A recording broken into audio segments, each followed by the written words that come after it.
देखो chapter 9 exercise 9.1 some applications of trigonometry. Question number कौन सा करेंगे? क्वेश्चन नंबर करेंगे 14। देखो क्वेश्चन नंबर 14 क्या दे रखा है? A 1.2 metre tall girl sports a balloon moving with the wind in a horizontal line at a height of 88.2 metre from the ground. लड़की की हाइट कितनी दे रखी है यहाँ पर? 1.2 मीटर। ये एक गुब्बारे को पकड़ी हुई है किसी रस्सी के सहारे, जो कि कितनी ऊंचाई है गुब्बारे की? 88.2 metre. The angle of elevation of the balloon from the eyes of the girl at an instant is 60 degree. तो एंगल ऑफ एलिवेशन कितना है उसकी? लड़की की आंखों से ऊपर देखती है तब वो 60 डिग्री दे रखा है। आफ्टर सम टाइम, कुछ समय बाद, the angle of elevation reduce to 30 degree. कुछ देर बाद में जब वो गुब्बारा अपनी डायरेक्शन बदलता है तो एंगल ऑफ एलिवेशन कितना हो जाता है? 60 डिग्री से घटकर 30 डिग्री हो जाता है। Find the distance travelled by the balloon during the interval. तो उस समय के दौरान उस गुब्बारे ने कितनी डिस्टेंस कवर की है वो अपने को फाइंड आउट करनी है। देखो इसका हिंदी में क्या दे रखा है क्वेश्चन नंबर 14। 1.2 मीटर लंबी एक लड़की भूमि से 88.2 मीटर की ऊंचाई पर एक क्षैतिज रेखा में हवा में उड़ रहे गुब्बारे को देखती है। किसी भी क्षण लड़की की आंख से गुब्बारे का उन्नयन कोण 60 डिग्री है। कुछ समय बाद उन्नयन कोण क्या होता है? नीचे से ऊपर की तरफ देखते हैं तब कुछ समय बाद उन्नयन कोण घटकर 30 डिग्री हो जाता है। इस अंतराल के दौरान गुब्बारे द्वारा तय की गई दूरी ज्ञात कीजिए। तो देखो इसका डायग्राम भी दे रखा है, डायग्राम 9.13। तो चलो करते हैं। सबसे पहले डायग्राम ही बनाते हैं इसका। क्या दे रखा है अपने को? एक गुब्बारा दे रखा है जो कि कितनी ऊंचाई पर उड़ रहा है? 88.2 मीटर की ऊंचाई पर। चलो ये मान लिया, कोई बेस मान लिया, ये जमीन जहां पर लड़की खड़ी है।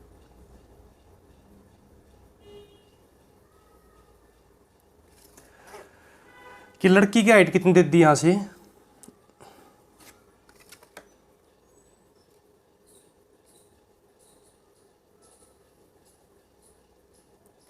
चलो ये दे दी, कोई लड़की खड़ी है यहाँ पर,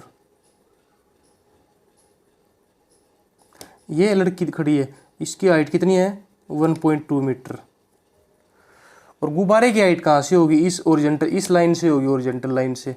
और लड़की यहाँ से देख रही है ऊपर।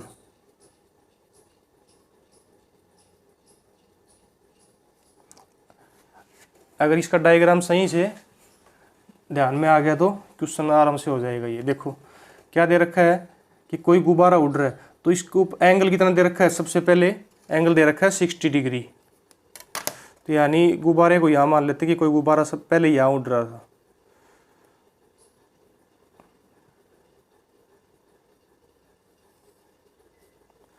तो ये डिस्टेंस, लंबाई कितनी दे रखी है? गुब्बारा कितनी ऊंचाई पर उड़ रहा है गुब्बारा? तो गुब्बारे की हाइट यहाँ से लेंगे नीचे वाले पॉइंट से, तो कितनी दे रखी है? 88.2 मीटर दे रखी है, 88.2 मीटर। तो अभी तो यहाँ उड़ रहा था ये, कुछ देर बाद में तब वो देखती है, कुछ देर बाद में गुब्बारा उसको यहाँ मिला। तो ये एंगल कितना है? 60 डिग्री। और ये एंगल यहाँ से इस पॉइंट तक कितना हो जाएगा? ये कह रही है कुछ देर बाद में गुब्बारा उड़ता हुआ यहाँ आ गया।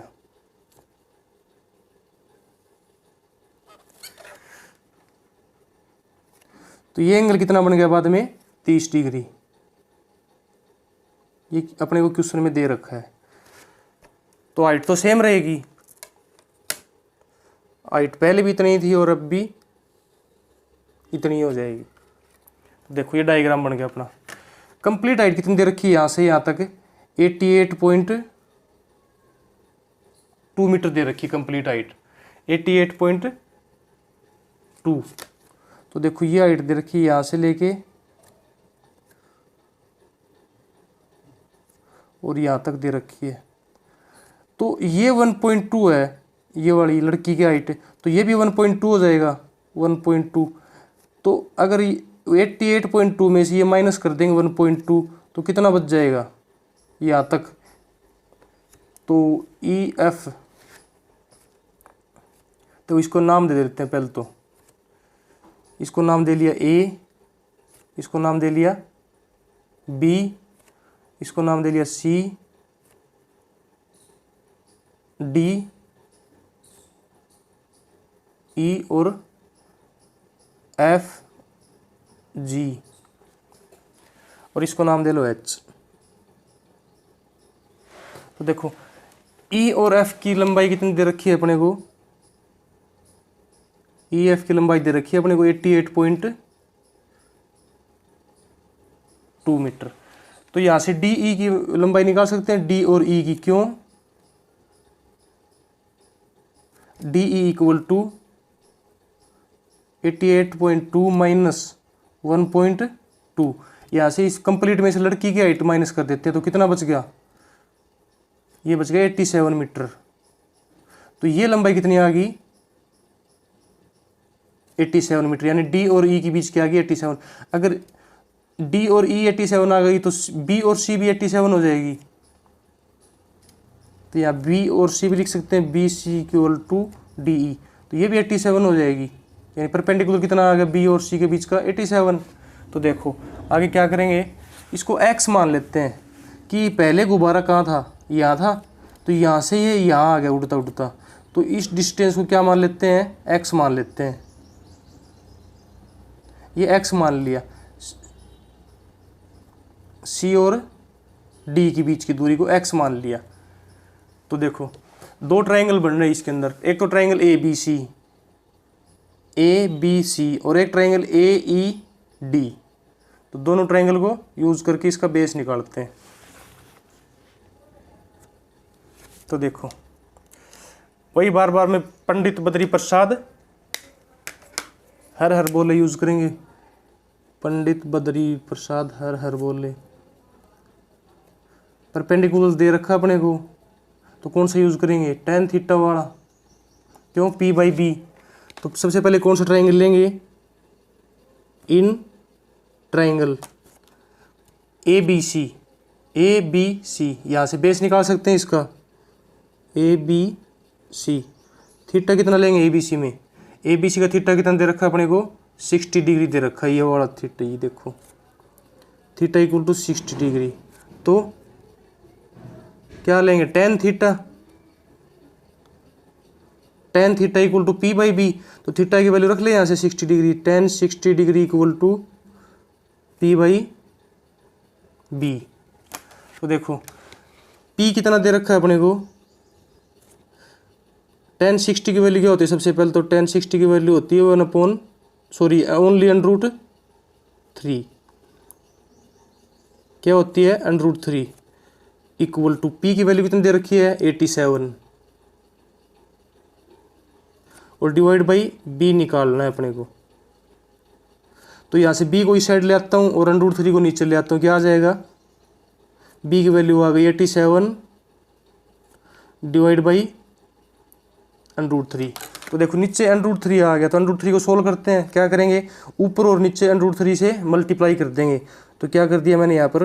√3 से ऊपर मल्टीप्लाई कर दिया और √3 से नीचे मल्टीप्लाई कर दिया। तो क्या हो जाएगा? इससे नीचे वाला जो √3 है वो कंप्लीट 3 बन जाएगा। तो इससे कितनी आ जाएगी b की लेंथ? b इक्वल टू 87 और √3 डिवाइड बाई कंप्लीट 3 हो गई है, क्योंकि √3 और √3 की मल्टीप्लाई क्या होता है? हमेशा कंप्लीट 3 होता है। तो ये 3 से डिवाइड हो रहा है 87, 3 2 जा 6 और 2 बच गया, 3 9 जा 27, 3 1 जा 3। तो कितनी वैल्यू आ गई b की? 29। तो यहाँ से लिख सकते हैं b इक्वल टू 29 मीटर। और साथ में क्या था? √3। b इक्वल 29 √3 मीटर आ गया। तो इस अब क्या करेंगे? अब ट्रायंगल लेंगे ए ई डी। कौन सा ट्रायंगल लेंगे? ए ई डी। इसके अंदर एक तो x मान रखा है मैंने, और ये कितना आ गया अपना? 29 √3। तो कंप्लीट क्या हो जाएगा? x plus 29 √3। तो देखो आगे नाउ इन ट्राइंगल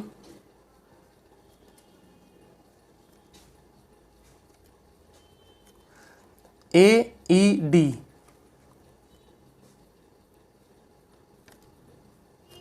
थीटा क्या दे रखा है AED के अंदर 30 डिग्री, तो क्या यूज करेंगे टेन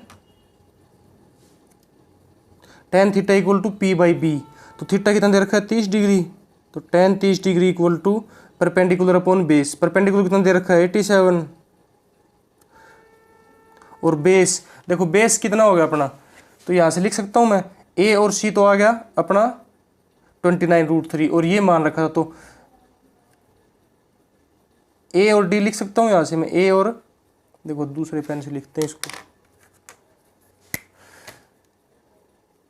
A और D के बीच की कितनी आ गई 29√3 प्लस x, ये लिख सकता हूँ मैं, क्योंकि हमने A और C की तो फाइंड आउट कर ली और मान क्या रखी थी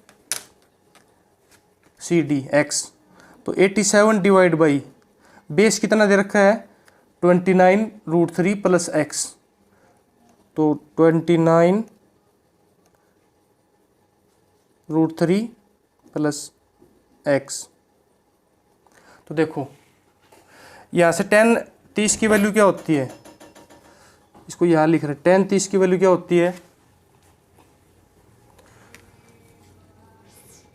10 30 की वैल्यू होती है 1/√3, तो 1/√3 equal to 87 divide by 29√3 plus x, इसको यहाँ क्रॉस मल्टीप्लाई कर देते हैं, 29√3 प्लस x इस साइड में आ जाएगा और √3 इस साइड में आ जाएगा, तो देखो x प्लस 29√3 इक्वल टू 87√3 का, जो भी √3 वाली की वैल्यू है वो एक साइड ले जाते हैं और x को एक साइड रख लेते हैं, तो x की वैल्यू क्या आ गई यहाँ से x इक्वल टू 87√3 है, तो ये प्लस का 29√3 है, तो इक्वल से उस साइड में जाएगा तो माइनस का 29√3 आ जाएगा, तो देखो 87√3 माइनस का 29√3, तो x की वैल्यू कितनी आ गई यहाँ से 87 में से 29 माइनस करेंगे तो कितना आ जाएगा, ये आ जाएगा 58, तो देखो n√3 इसमें भी है और n√3 इसमें भी है, तो n√3 बाहर ले लेते हैं, तो 87 माइनस 29, तो x equal to n√3 into 87 minus 29 किए तो कितना आएगा 58, तो x की वैल्यू आ गई यहाँ से, x यानी C और D के बीच की वैल्यू आ गई, length covered by the balloon, देखो CD यानी ये जो x मान रखी थी equal to x equal to 58√3, तो ये क्या आ गया अपना length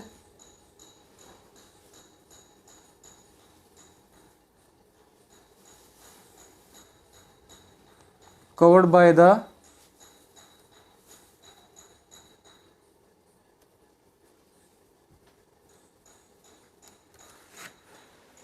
length covered by the balloon, ये BALLON, तो कितना आ गया 58√3 की डिस्टेंस उसने कवर की, तो ये इसका आंसर होगा। Next question number 15 next video में करेंगे।